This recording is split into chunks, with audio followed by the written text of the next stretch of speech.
So guys, welcome back to El Merengue Culé, your host with the most, Ricardito Guerrero Rodrigo, mi amigo, bienvenido. Lovely to have you here. Guys, Real Madrid just destroyed Celta Vigo 5-2. Let's go ahead and get started with the talk show.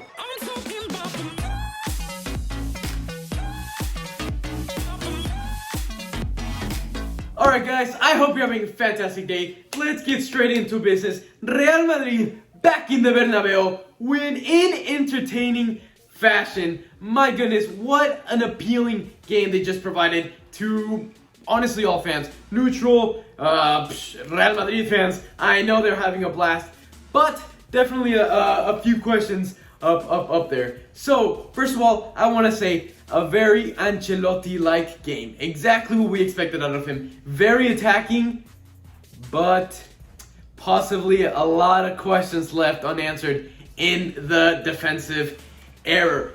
Do you think those mistakes, especially in the first half, do you think they were Ancelotti's fault? Okay, to start off, yes, there were a lot of problems in the defense. I will definitely acknowledge that. I don't know if I'm going to put the blame on Ancelotti for that. There's always some blame to be put on the coach in the way that, he prepared the game. But at the same time, I see a lot of individual mistakes that are leading to these problems. Yes, at times, for example, in one of the goals, I saw Miguel, who was really out of position. That's more something that Ancelotti needs to work with him and be like, look, you're getting a little bit out of position here. I'm still seeing a lot of, like I said, individual mistakes from Militao, from Nacho, from Casemiro even. Casemiro, who had a decent game. I felt like, for the prime Casemiro that we know, it wasn't 100%, his best game. But no, I wouldn't necessarily put it all on Ancelotti. I think there's a lot of just individual mistakes that were occurring this game. Yeah, so, continuing on with the theme of Ancelotti, of course, I think the Madridistas really accepted it in trying to fix those attacking, not mistakes, but, the lack of attack that we kind of saw from you guys last season.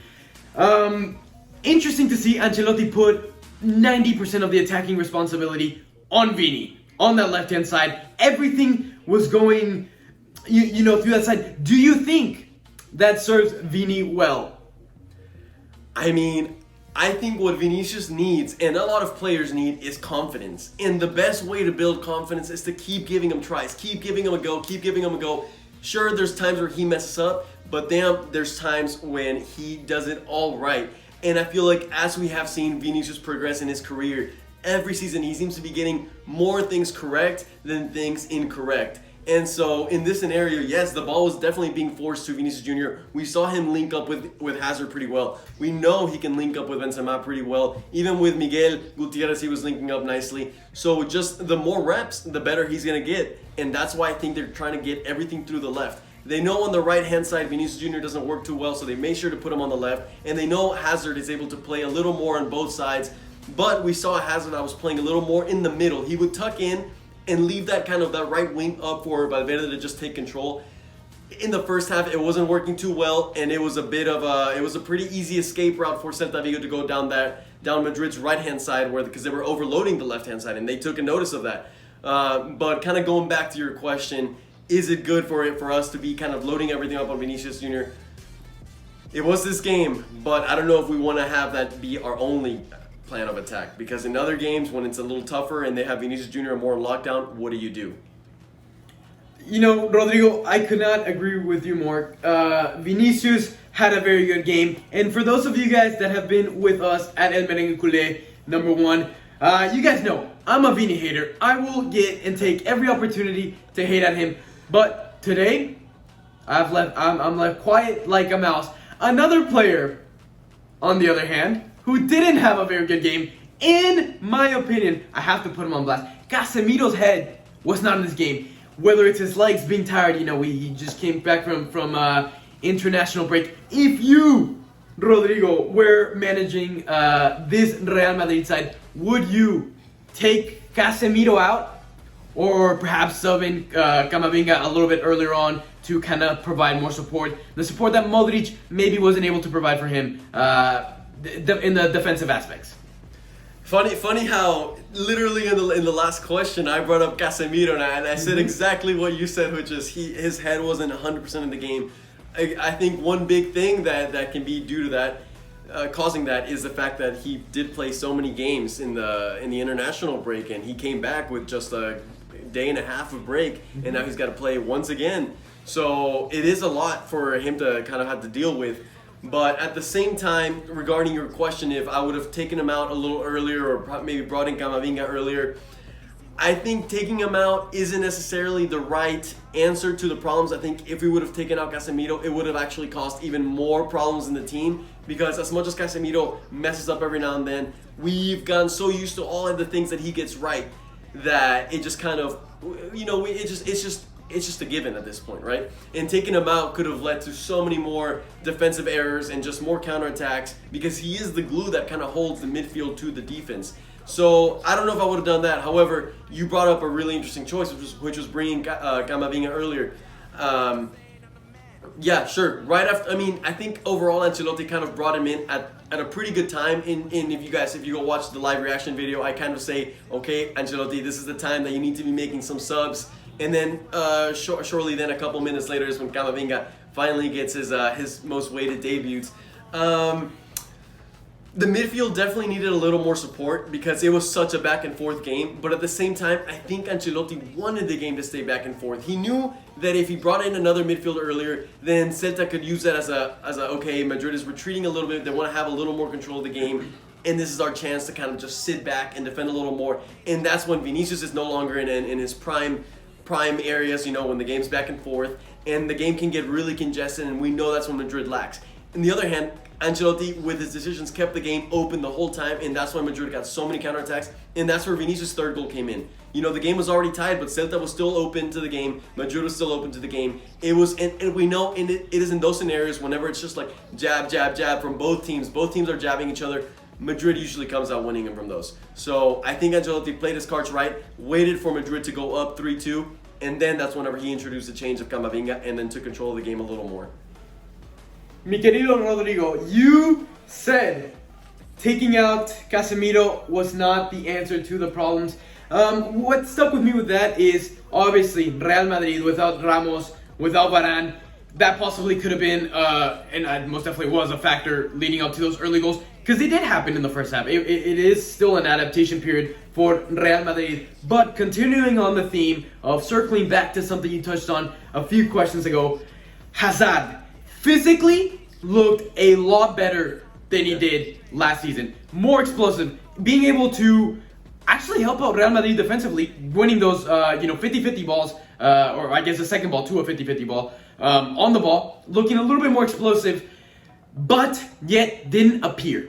Was he overshadowed, or did he underperform? That's a tough question you posed there, mate. Okay, so to kind of start off, yes, Hazard definitely looked a little more physically in shape. You could see it in the runs. There were times where we were countering, and you see Hazard out there sprinting. In fact, whenever Vinicius scored that third goal, you see Hazard on to his right, running as fast as he can to get in a better position for Vinicius to give him the ball. There was another time when the ball was going out, and you see Hazard along with the other Celta Vigo defender, both of them running at top speed to try to win that ball and keep it from going out. So I really like to see that effort from Hazard. Kind of reminds me to like the whole Griezmann and Barca thing, where Griezmann worked really hard defensively, but offensively wouldn't appear as much. I don't know if I would say he didn't appear at all up top. Sure, he didn't have like an assist or a goal, but the first half, definitely not. Okay, definitely not the. I'm not gonna sit here and kind of argue for Hazard in his favor, because I still think he can do so much more, and I expect so much more out of him.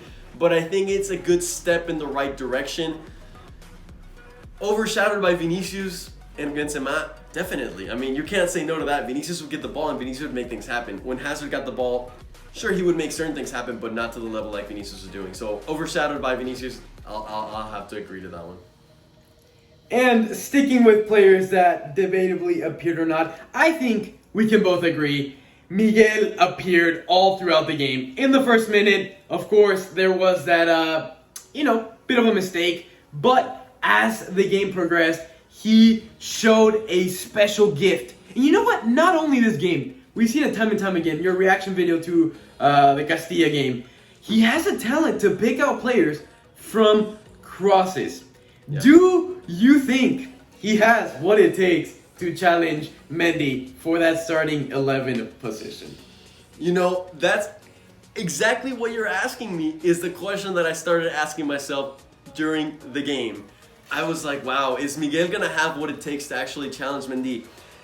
And my thought process actually led me to a potential, you know, if I were the manager, a potential reconversion of Mendy to center back. Potentially, you know, throughout the season, whenever, say, Nacho gets hurt, Alaba maybe is hurt too, and Mendy goes to play center back and then opens up the spot for Miguel. No, I don't know if right now Miguel is going to be the starter for Madrid. I don't know if he necessarily has. He has the potential. He has the potential because I think he has more skill than Mendy does. But to beat a player of Mendy's physical abilities to the starting spot, I find it very tough. Mendy is just incredible whenever he's running, that pace that he has, the strength that he has, and I think that's something. Those are some attributes that are very, very hard to beat from a defender because you want that out of a defender. With that being said, there's many games for this season, and there's many times when we'll want to give Mendy some rest, and we'll want to put in Miguel, who has shown us that he's very capable to fill that spot. He's got to fine-tune some of those mistakes because, in my opinion, both of those goals for Celta kind of have a little bit of fault on Miguel. The first one, he obviously is the one to lose the ball. The second one, he's out of position. Definitely thinks we can work with Miguel, but there's no doubt of the potential and capabilities that he has going forward. You know, I'm so glad you brought up those mistakes, which transitions me perfectly into the next question. My question was going to be, do you think those mistakes, those goals, were partly down to Miguel? Obviously, there's some other moving pieces. Because you were able to confirm that for me, do you think it was the weight of the stadium, the fans? Obviously, that's Miguel's first game in the Bernabeu. No stage to shy away from, with the chants cheering on your name. Even though, you know, those mistakes were there, the fans had a lot of support. Do you think it was the nerves of the stadium or something else?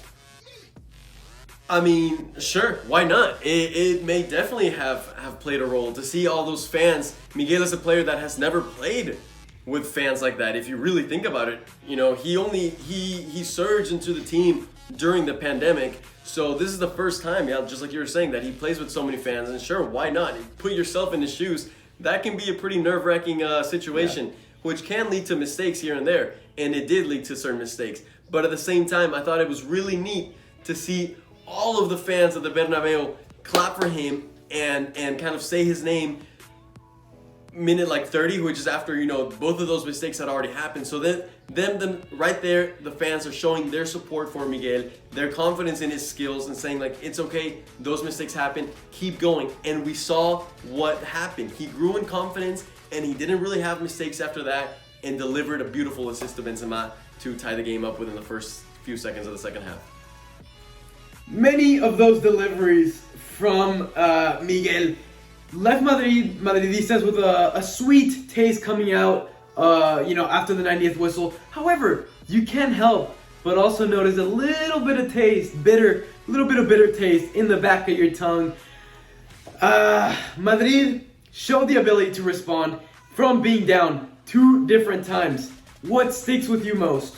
The fact that Madrid finally was able to capture this attacking idea, or more of the lack of defensive stability? What sticks with you most? The sweet moments or the bitter ones?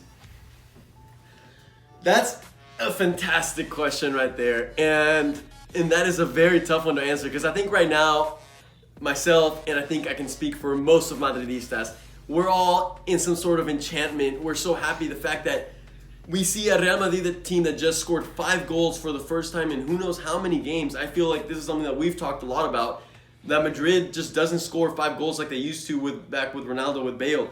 And we saw that again, and it's something very different and odd, I think, for a lot of us to see, because we weren't used to that anymore, right? So in a sense, it makes us very happy, and we see the start to La Liga 4 games in, and we have scored 5-3, 1-2, almost 10 goals and over 10 goals in these 4 games, which back then, last season or the season before that, could have easily been just 4 goals in 4 games.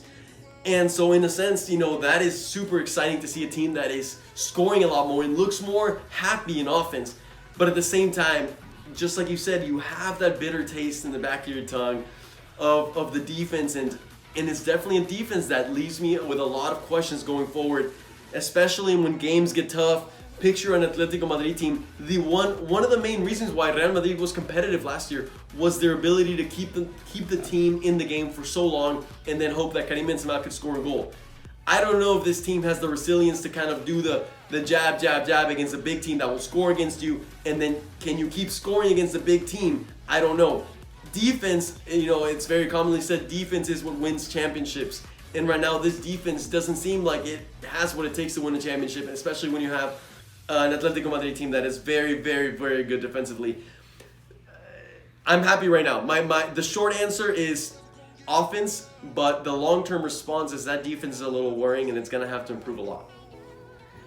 Of course, as a Barcelonista myself, not the scoreline I'd want to see, right? Especially, how the first half was going. Going from a 2-1 Real Madrid losing to you guys absolutely blowing them out of the water.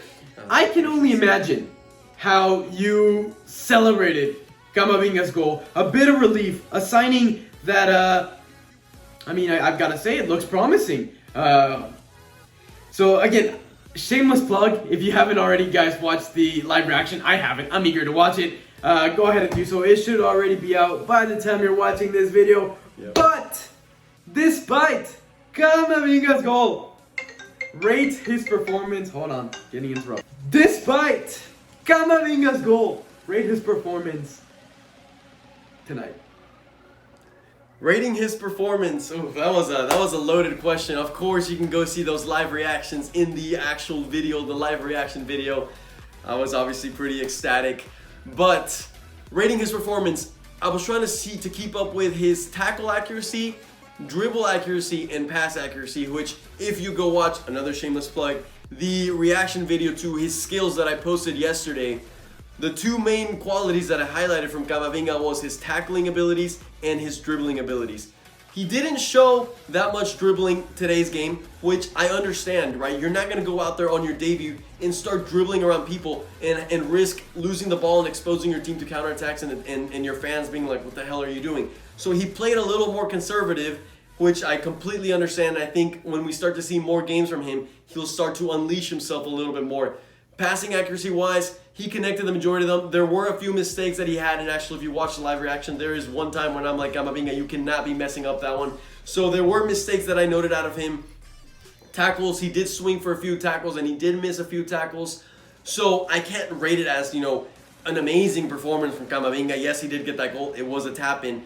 But at the same time, his first touch on the ball was a nice little pullback. I like to see the flair that he has. He does remind me of a skinny version of Pogba, like a young Pogba type of player, not as tall as him. As for rating his performance, I'll give him a 7 out of 10. 6 to 7 out of 10.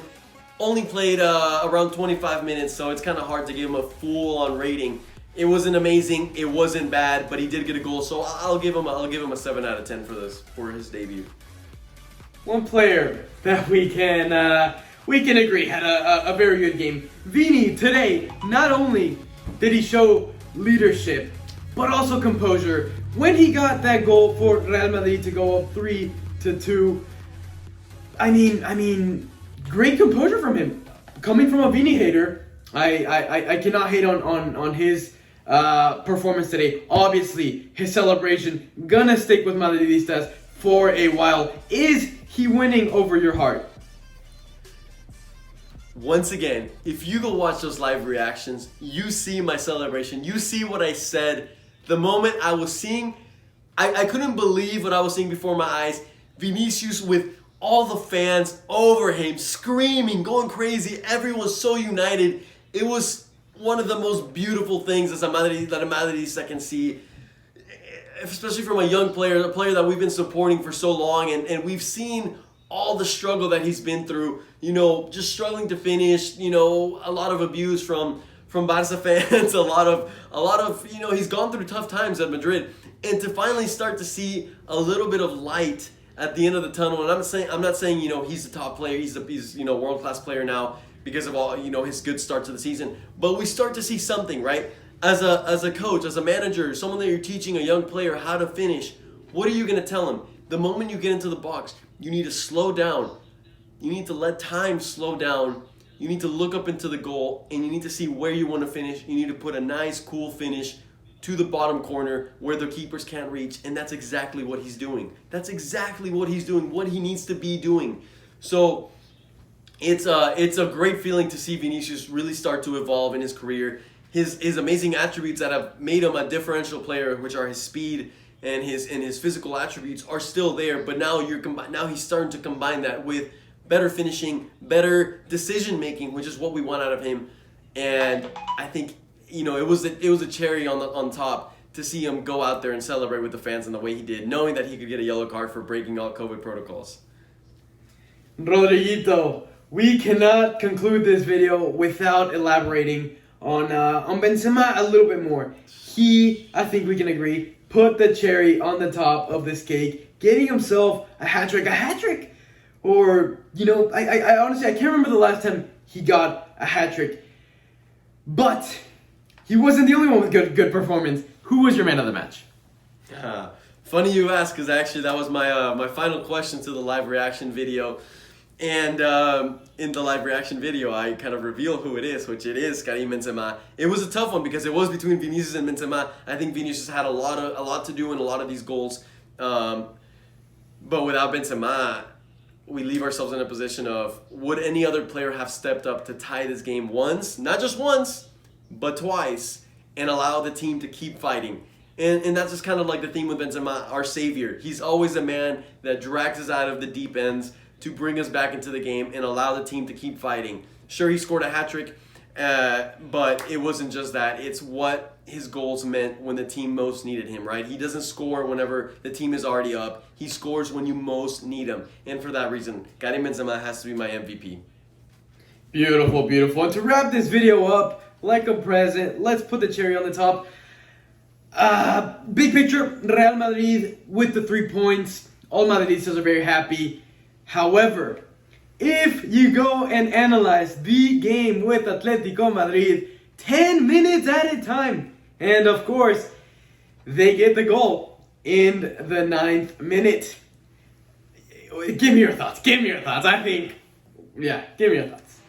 Where we live, this game happened at, I think it was like 6 in the morning, right? So I wasn't going to wake up to watch that game. I woke up, and the first notification I see on my phone is Atletico Madrid scores a crazy winner after 9 minutes of added time. And all I could do was just drop my phone and say, God damn it. And then, I mean, it just gets me thinking, like, obviously I didn't watch the game, and I'm not exactly sure why they added so many minutes. So there must have been some injury. There must have been something that happened. As of right now, I'm not too sure. But what the hell could have happened that requires 9-10 minutes? Unless it was an injury, I understand that. But I just surely hope that there is no funky business going on in La Liga to try to help Atletico. It seems like lately Tebas, the La Liga president, is really mad and against Barca and Real Madrid for the Super League things. And the fact that Atletico Madrid was the only team that pulled out, I just hope that they aren't trying to favor Atletico Madrid to get an edge on Madrid and Barca.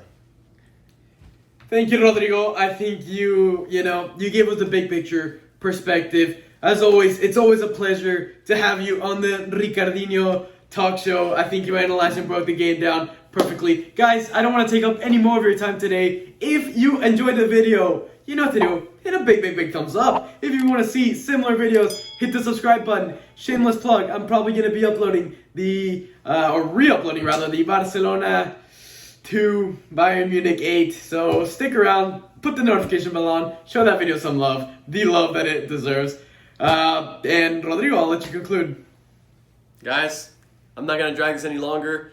Stay put for the Champions League prediction video. And as always, like Vinicius did, a la Madrid.